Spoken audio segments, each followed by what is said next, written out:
Hey guys, FEL TV UK here with, excuse me, just a minor discussion video I wanted to have. I just want to put some few of my thoughts across. Basically, I've been watching a couple of YouTube videos about the ending of Mass Effect for some reason. So I got back into Mass Effect multiplayer over this last week. So I've gone back into my Mass Effect world. I've been looking at some of the ending stuff, or some of the videos that people write about the endings. And I saw one video in particular where it had all three endings on the same screen and how similar they were. Well, how similar they were. They were pretty much identical. But that wasn't what I wanted to talk about. I don't want to throw my ending and how shit the ending is and stuff like that, because I was happy with my ending. If you hadn't played the other two endings, then it made sense, if you know what I mean.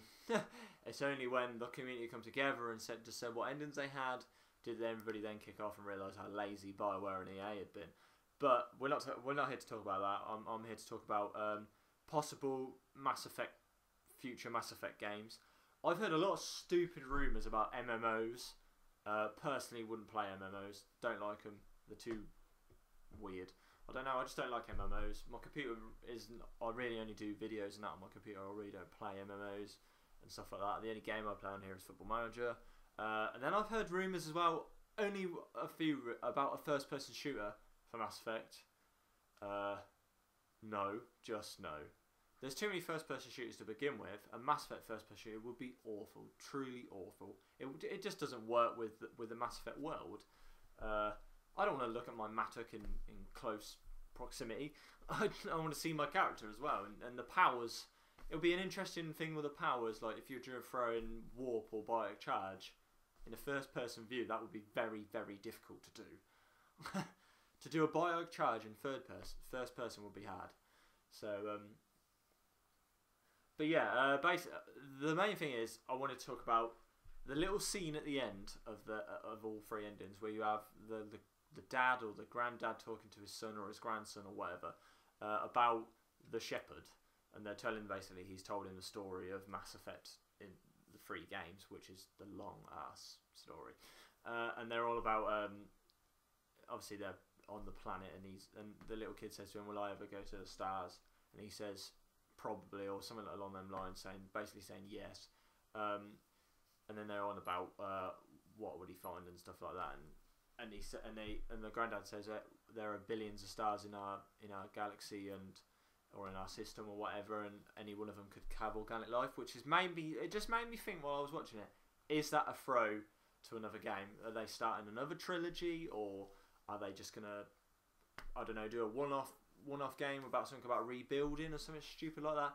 Because really, you got to think the Prothean technology is still going to be around on these planets, so there's no reason why we can't just go back to what we were before. I mean, in theory, the Asari, well, however you played the game, whoever you had in your fleet is going to be in the same system as Earth after it's saved. So not everybody. I mean, we were having an interesting discussion on Mass Effect 3. Me and a couple of Americans. We're talking about when the Mass Effect relay blows up, it creates a supernova. So that would, in theory, destroy everything in that system. So everything should be dead, basically.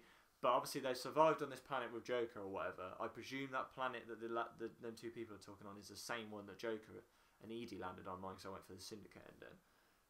And so that everybody should be dead in that theory, but in the remote chance that some of them survived, you've got every single council race and Quarians or Geth or both, and they're going to be in the same system. And if a ship survived, you've got the technology there for travel. I mean, granted, Mass Effect relays are going to be very difficult to do, but if you can build they can build the Crucible from Prothean data that they didn't understand. What if the stuff on Mars, the Prothean bank on Mars, didn't get destroyed, and they find data in there on how to build mass relays?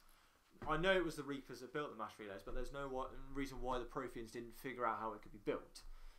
So, because their mass relays didn't, Protheans must have maybe built another mass relay in another system. Possibly, it's just all theory. But there's no reason why another mass relay can't be built. and then from there we develop. I mean, even possibly the first one of a new, say Mass Effect 4. Well, it wouldn't be Mass Effect 4. They'd start again, but another Mass Effect game. There's no reason why you can't start on the planet, and another alien race invades your planet because they've discovered space travel, or a synthetic race again, like the Geth or whatever, come and invaded the one planet that you were on. You fight them back. You get the technology in the first game, and then in the second game, where there's like some distance between, you've expanded. You've near enough rebuilt the council with whatever races are about, or still Turians and Solarians. I mean, there's a lot of scope. I don't know whether they want to go through the effort of creating new races or use the same races, because I mean, not every single Asari, Turian, or Solarian or Quarian, well, maybe the Quarians, was in the system when the Mass Effect relays blew up. Because I mean, yes, they create supernovas and kill the entire system, but they survived on that one planet with Jeff and whatever. So why, in theory, can't other people survive? So the races will still be around.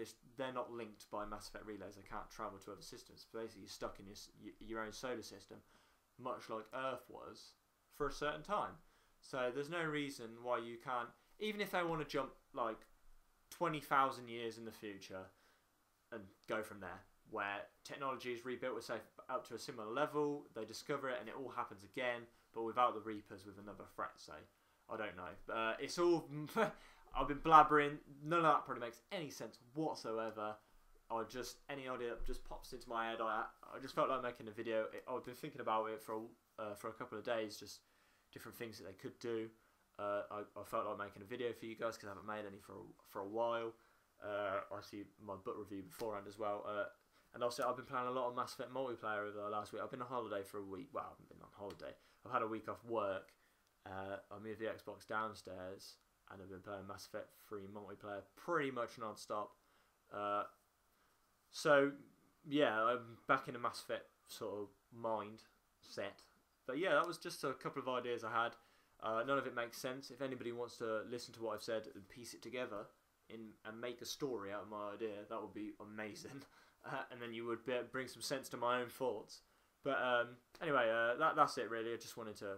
It's not even a short video. I just wanted to make a video throwing my thoughts in at the end, really. Thanks a lot for watching, guys.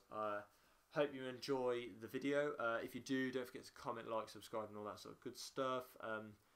Do subscribe if you want to see more videos like this. I don't post very regularly, but when I do post, it's reviews, first impression stuff, when I've bought stuff like this, when I just babble every now and then. So yeah, it's interesting. It can be interesting stuff if you like it. If you like it, subscribe. If you don't like it, I'm not bothered. It's up to you. Everybody has their own taste. So, thanks a lot for watching, guys, and I'll see you again next time.